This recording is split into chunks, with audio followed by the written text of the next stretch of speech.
네, 여기는 JPEG입니다. 네, 사실 오전에 촬영했다가 영상에 문제가 있어서 재촬영하게 되었습니다. 네, 지금은 저녁이네요. 오늘은 5월 추천 도서를 한번 가져와 봤습니다. 그래서 식물과 관련된 것, 가정의 달과 관련된 추천 도서, 그리고 5월이어서 정말 소개하고 싶은 책 한 권을 한번 가져와 봤습니다. 네, 그럼 바로 소개 시작해 보도록 하겠습니다. 첫 번째로 소개할 두 권의 책은요, 식물과 관련된 책입니다. 네, 한번 보겠습니다. 이렇게 두 권을 소개하려고 가져왔습니다. 첫 번째로 소개할 책은 바로 이 책입니다. 여기는 공덕동 식물유치원입니다 라는 책이고요. 백수의 작가님이 쓰셨고 세미콜론 출판사에서 나왔습니다. 이 사진부터 보여드려야 될 것 같은데요. 앞쪽에 있는 사진입니다. 뭔가 폐허가 된 건물 같은 거 식물들이 이렇게 나와 있는데요. 이 책에서는 사람들이 놓고 갔거나 또는 거기서 자생적으로 자랐지만 구조가 필요한 식물들을 구조하는 이야기들이 담겨져 있어요. 다육이 키우는 이야기도 무척 재밌었고요. 1년생 식물들 얘기들도 많이 나오거든요. 그래서 이 책을 딱 읽고 나서 주변을 이렇게 걷다 보면은 저도 모르게 저 식물들을 혹시 내가 키울 수 있을까? 저 식물을 누가 버린 건 아닐까라고 하면서 주변에 초록초록한 식물들 사이로 좀 유심히 보게 되는 것 같습니다. 네, 그래서 첫 번째로 소개할 책은요, 공덕동 식물유치원이었습니다. 두 번째로 소개할 책은 더 초록초록합니다. 네, 바로 그랜트의 식물 감성이라는 책입니다. 책 표지에서 이렇게 고사리가 크게 나와 있잖아요.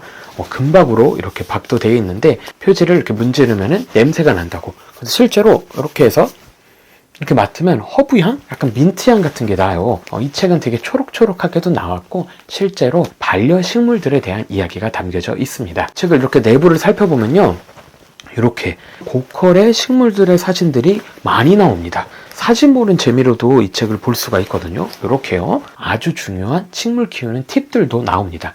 그래서 정원을 어떻게 꾸밀 건지, 베란다에서 뭘 키우면 좋은지, 식물들에게 좋은 기호는 무엇인지, 관리하는 법, 이런 이야기들이 쭉 나오면서 아주 실용서 같은 팁들도 담겨져 있고 작가님의 이야기들도 있어서 식물을 키우시거나 식물을 키우기를 고민하시는 분들에게는 되게 좋을 책 같아요. 그리고 이 책이 에세이이기 때문에 그런 걸 잘 모르더라도 저도 반려식물을 딱히 키우고 있지는 않아가지고 그럼에도 불구하고 식물과 일상의 이야기를 볼 수 있어서 좋았습니다. 두 번째로 추천한 책은 그랜트의 식물 감성입니다. 지금은 좀 더 가정 그리고 사랑 이런 거에 관련된 책들을 소개해 보도록 하겠습니다. 세 번째로 추천할 책은 사랑, 삶의 재발명이라는 책입니다. 이 책은 배반인문학이라는 시리즈에 포함된 책인데요. 유익한 주제들을 다루고 있습니다. 지금까지 나온 게 외모 강박, 나이듦, 취향, 혐오, 사랑, 공유, 그리고 최근에는 제가 알기로는 말, 그래서 우리의 언어에 대한 책들도 나왔는데요. 표지도 되게 깔끔하고 두께도 그리 두껍지 않습니다.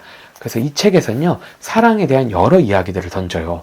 그래서 사랑은 과연 뭔가, 왜 사랑하긴 어려운가, 사랑에 대한 동서양, 그리고 사랑에 대한 역사적인 해석들, 사랑이 진짜 필요한가 라는 주제들을 이 책에서 다루면서 뭔가 공부하면서 우리 실제로 삶에서 아주 중요한 질문들에 답을 해주는 것 같습니다. 이 안에는 영화, 드라마, 음악들도 인용이 되면서 우리가 사랑에 대해서 마땅히 물어야 될 것들을 이렇게 제안하고 질문하기도 합니다. 비슷한 것은 제가 생각하기에는 민음사에서는 그 한편 시리즈들 있잖아요. 한편과 이 배반인문학의 차이점은 한편은 다양한 시선으로 한 주제를 다루었다면 배반인문학은 한 명이 하나의 관점으로 그 주제를 쭉 풀어냅니다. 그래서 좀 더 개연성이 있고 둘 다 좋은 건 뭐냐면 둘 다 두께가 그렇게 두껍지 않다라는 거죠. 특정 주제에 대해서 약간 리프레시하면서 질문들에 한번 답을 해볼 수 있기 때문에 유익한 것 같습니다. 이 가정의 달과 어울리는 주제죠. 관계의 가정에 대해서 생각한 그 기반이 사랑이기 때문에 사랑, 삶의 재발명을 추천해 봅니다.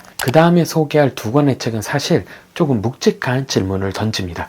도발적이기도 한데 한번 보겠습니다. 네 번째로 소개할 책은 가족을 폐지하라입니다. 가정의 달 추천 도서로 가족을 폐지하라는 책을 제가 가지고 왔는데 도발적일 수 있는데 맞기도 하고 아니기도 합니다.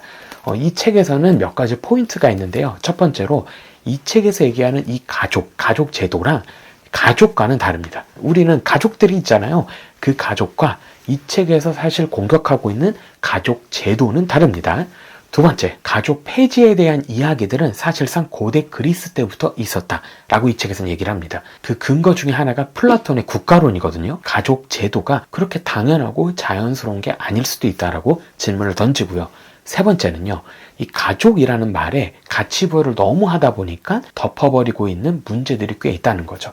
단적인 예로는 아동학대, 가정폭력 같은 문제들이 있을 것 같은데요. 과연 이 가족제도에는 아무런 질문과 도전이 필요가 없는가라고 질문을 던지고 있는 것 같아요. 그리고 이 책의 부제는 이 책의 방향성을 얘기를 해줍니다. 우리가 아직 보지 못한 세계를 상상하는 법. 사실 가족 제도도 많은 변화들이 있었죠. 뭐 호주제가 폐지되고 여러 변화들이 실제로 있었는데 우리가 지금 생각하고 있는 이 가족 제도, 가족이라는 상황 또는 현상이 그렇게 고정적이지 않다는 걸 느껴요. 에이징 솔로라는 책에서도 1인 가구의 수가 그냥 우리가 소위 말하는 정상 가족의 수보다 더 많다는 얘기를 하셨는데요. 1인 가구라는 것도 옛날에는 상상도 못했고 그리고 그거를 1인 가구다라고 얘기도 못했을 거예요. 근데 지금 역사가 흐르면서 너무 자연스럽게 사회적으로 그냥 1인 가구가 많아지니까 그거에 대해서 다들 인정하고 그냥 받아들이게 됐잖아요. 가구에 대한 개념도 달라지고 최근에는 생활 동반자법 관련된 법들도 막 제한이 되면서 이 가부장제를 베이스로 한 이 가족제도가 얼마나 많은 문제를 갖고 있는지 또는 개선이 필요한지 변화가 필요한지 등을 알게 된 것 같습니다. 그래서 이 책에서는요, 제가 말한 톤보다는 좀 강하게 가족제도의 문제와 가족제도 없는 공동체를 제안을 하고 있어요. 아까 말한 세 가지 포인트 외에도 정말 가족이란 뭘까? 가족과 타인을 구분하는 게 정말 항상 좋은 역할만 하는 건가? 라고 여러 가지 생각이 들어서 도발적이고 위험할 수도 있는 내용들이 있지만 한번 추천으로 가져와 봤습니다. 네 번째로 추천한 책은요, 가족을 폐지하라입니다.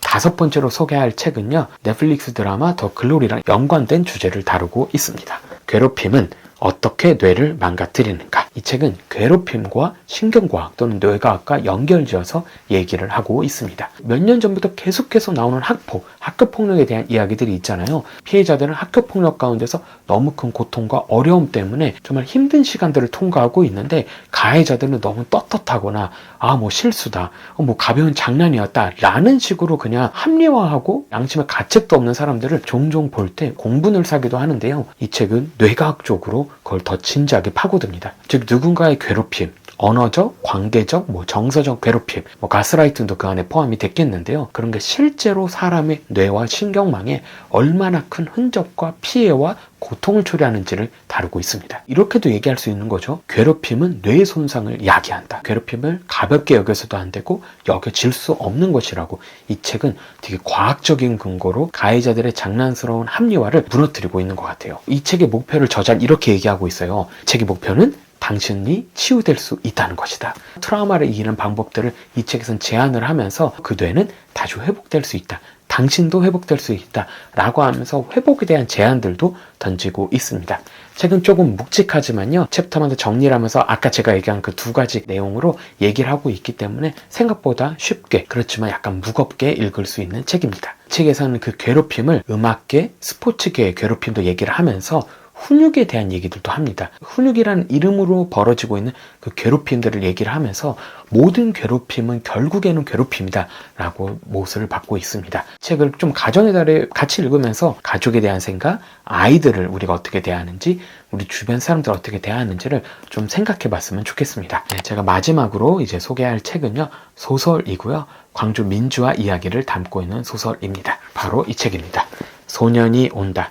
한강 작가님의 소설이고요. 누군가 인생책이라고 물어보면 좀 답변하기 어렵지만 이 책은 자주 제가 이야기하는 책 중에 하나인 것 같습니다. 4월, 5월은 저한테는 그 T.S. 엘리엇의 말처럼 되게 잔인한 달들 같아요. 제주 4.3부터 세월호 그리고 이렇게 광주 민주화 운동까지 해서 정말 역사적으로 우리가 기억해야 될 일들이 정말 많고 그냥 기억이 아니라 좀 애도해야 될 일들이라고 생각을 합니다. 저는 이 책은 소설이 할 수 있는 가장 순기능적인 역할을 다했다고 봅니다. 한국에 있었던 여러 비극들을 그냥 글 또는 뉴스로만 알다가 몇 가지 계기와 책들을 통해서는 정말 마치 그 앞에 마주한 것처럼 큰 충격과 슬픔에 빠지기도 했는데요. 그러면서 그 역사를 나의 역사로 받아들이는 과정들이 있었는데 소년이 온다는 그런 책 중에 하나였습니다.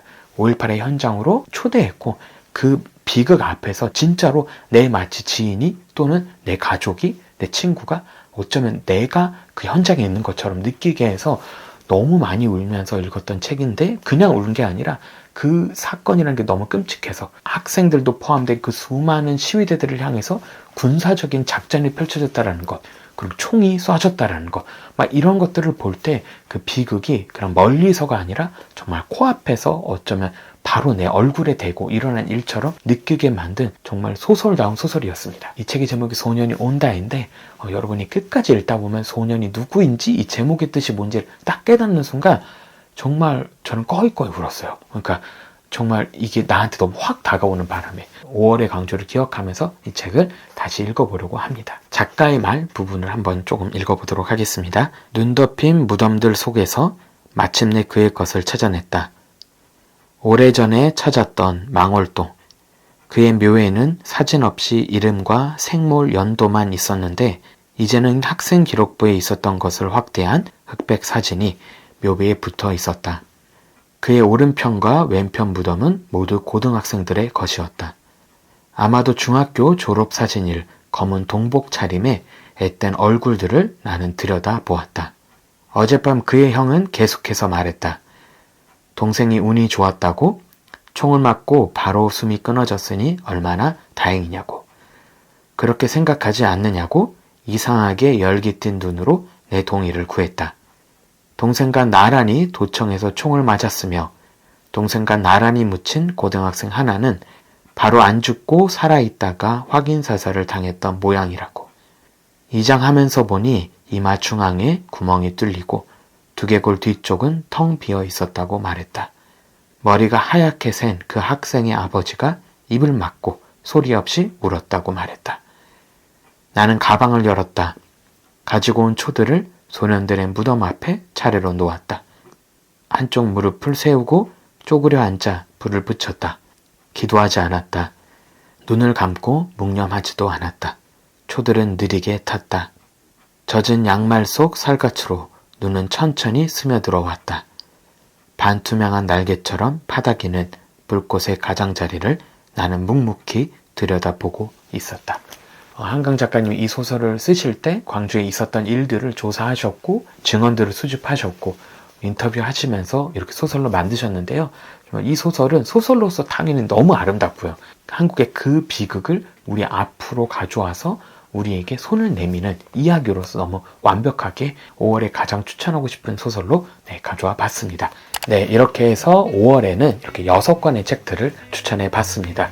가정의 달과 어울리는 책들도 있었고요. 식물과 관련된 책도 있었고, 그리고 5월의 광주에 대한 이야기가 담긴 소설도 있었습니다. 이런 책들을 좀 읽으면서 주변도 돌아보고, 과거도 돌아보고, 오늘날 우리도 좀 돌아보고, 무엇보다 좀 사랑을 했으면 좋겠습니다. 다음에도 또 책 이야기로 찾아뵙겠습니다. 감사합니다. 제이픽이었습니다.